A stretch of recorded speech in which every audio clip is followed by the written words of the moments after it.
What if I told you there's one sentence, just one, that can completely change how narcissists treat you forever?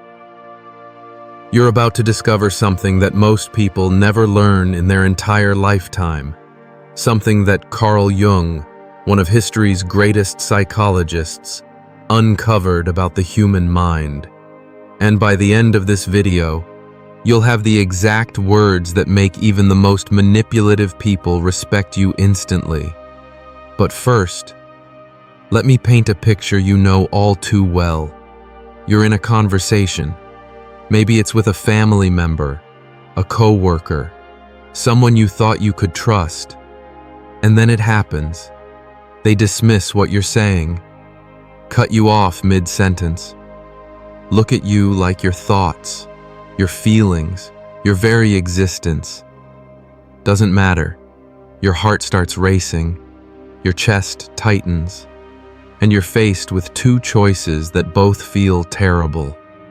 You can explode, fight back, match their energy with your own anger and frustration, or you can shrink. Swallow your words, pretend it doesn't hurt, and smile through the pain. Here's what you probably don't realize: both of these responses are exactly what the narcissist wants from you. Carl Jung discovered something profound about this dynamic. He said, "Everything that irritates us about others can lead us to an understanding of ourselves." But there's more to it than that. Jung understood that narcissists aren't just difficult people. They're wounded souls operating from a place of such deep insecurity that they need your reaction to feel alive. Think about it. When was the last time a secure, confident person tried to tear you down? Never. Because truly confident people don't need to diminish others to feel good about themselves. Here's what will shock you. Are you ready? Narcissists don't actually want to destroy you. They want to control you. Let that sink in for a moment. There's a massive difference between destruction and control. And the moment you understand this distinction, everything changes. According to Carl Jung, narcissists are trapped in what he called the shadow self. These are the parts of their personality they've rejected, the insecurities and wounds they can't face. So they project these feelings onto others, onto you. But here's the key that most people miss completely. When you react emotionally to a narcissist's behavior, when you get angry, defensive, hurt, or upset, you're actually giving them exactly what they want. You're confirming their belief that they have power over your emotional state. You're feeding their need for control. Jung discovered that the unconscious mind operates through patterns. And narcissists, they're unconsciously seeking someone who will either submit to their control or engage in their drama. Either response feeds their psychological need. So what's the solution? What do you say to break this pattern? The answer will surprise you, because it's not what you think. Most people believe you need to match their energy. Show them you're not weak. Fight fire with fire. Give as good as you get. But Carl Jung taught us something radically different. He said, "The meeting of two personalities is like the contact of two chemical substances. If there is any reaction, both are transformed." This is chemistry, not combat.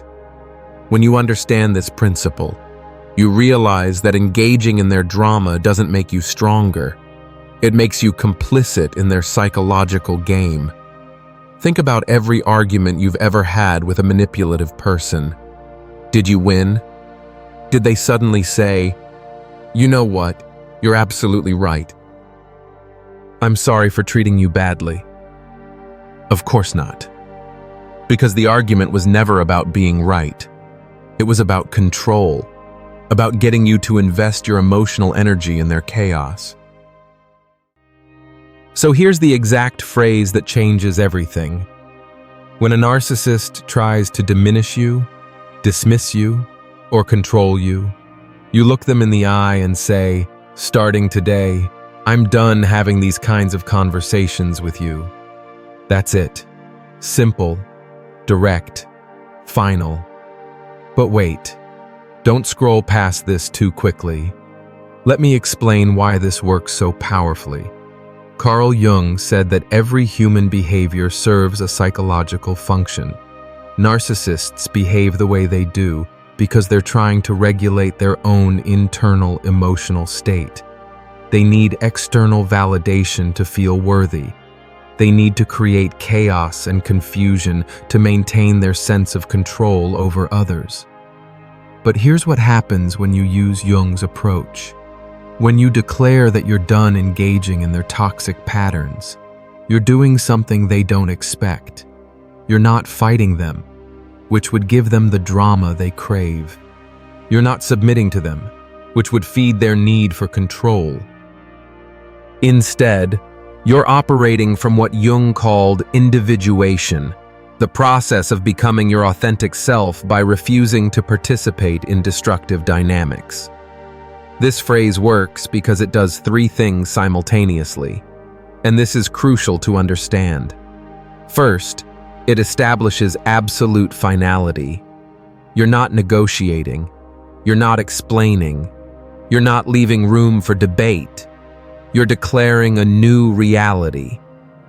Second, it removes their power source. Narcissists feed on engagement, whether positive or negative. They need your reaction, your attention, your emotional energy, and you're cutting off their supply completely.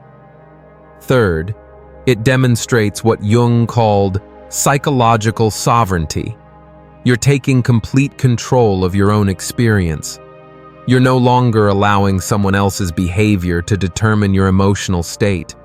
But here's where most people fail, and this is critical. They say the words, but they don't embody the energy. Carl Jung emphasized that the unconscious mind communicates through energy, not just words.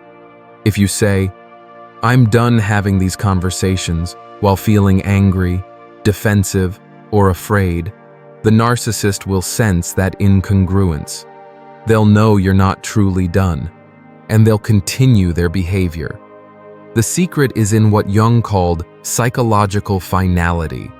You must say these words from a place of genuine completion, not forced anger, not frustrated exhaustion, true completion. This means you've reached a point where you're no longer willing to invest emotional energy in conversations that diminish your well-being. You've truly decided that your mental peace is non-negotiable. It's the difference between a threat and a boundary. A threat says, "If you keep doing this, then I'll..." A boundary says, "This is what I will and won't accept. Period."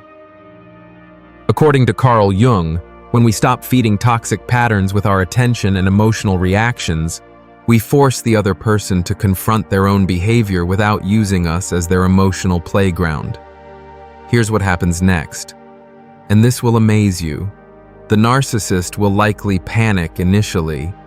Jung called this the collapse of the false self, the moment when their usual tactics no longer work. They might accuse you of being unreasonable, cold, unfair. They might escalate their behavior, trying to provoke you back into the old dynamic. They might try to guilt you, saying things like, "You've changed," or "You used to care about me."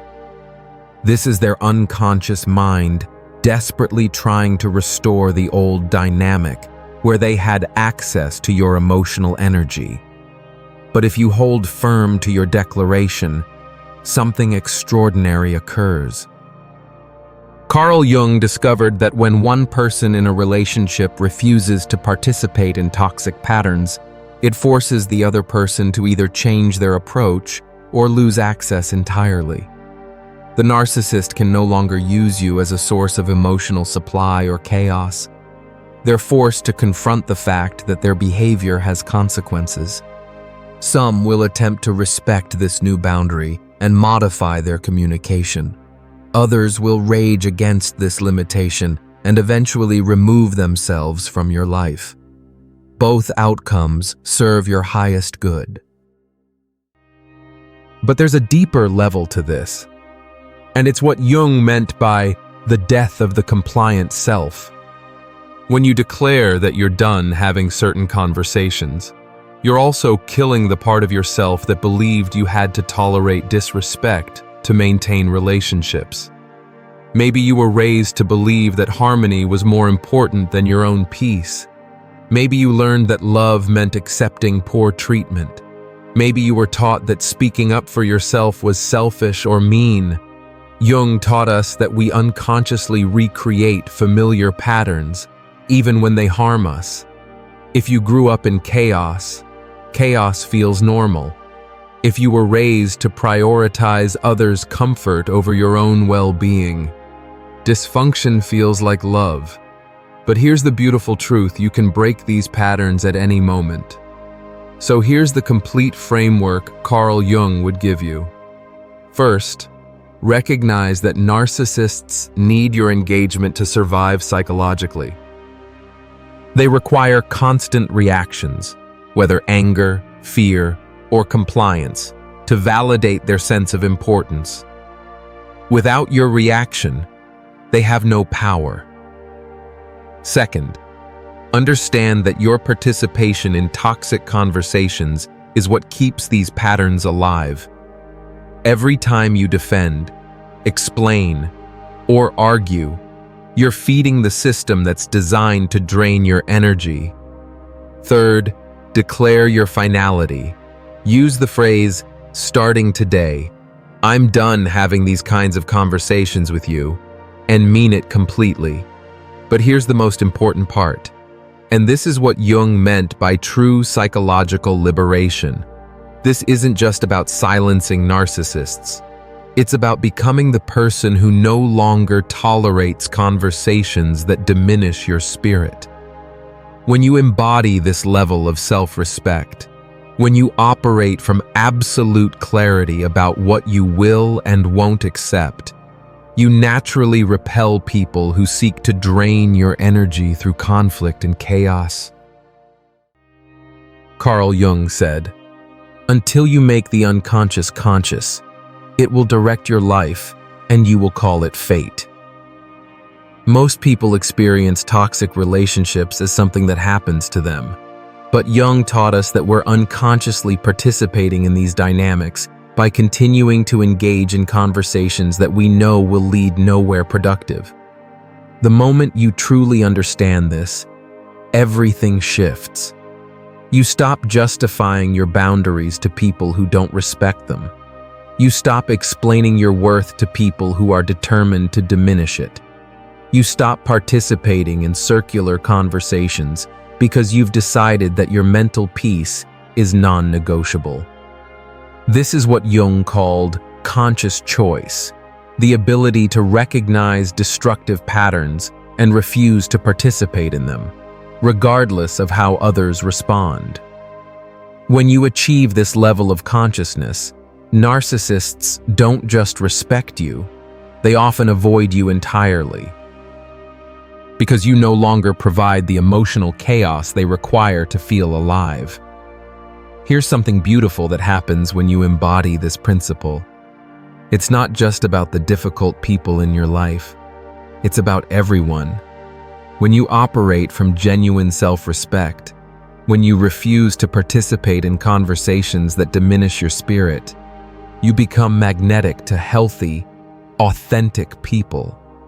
You attract relationships based on mutual respect rather than emotional chaos. Your children, if you have them, learn what healthy boundaries look like. Your friends feel safer being vulnerable with you because they know you won't tolerate drama or manipulation. Your work relationships improve because you communicate with clarity and conviction.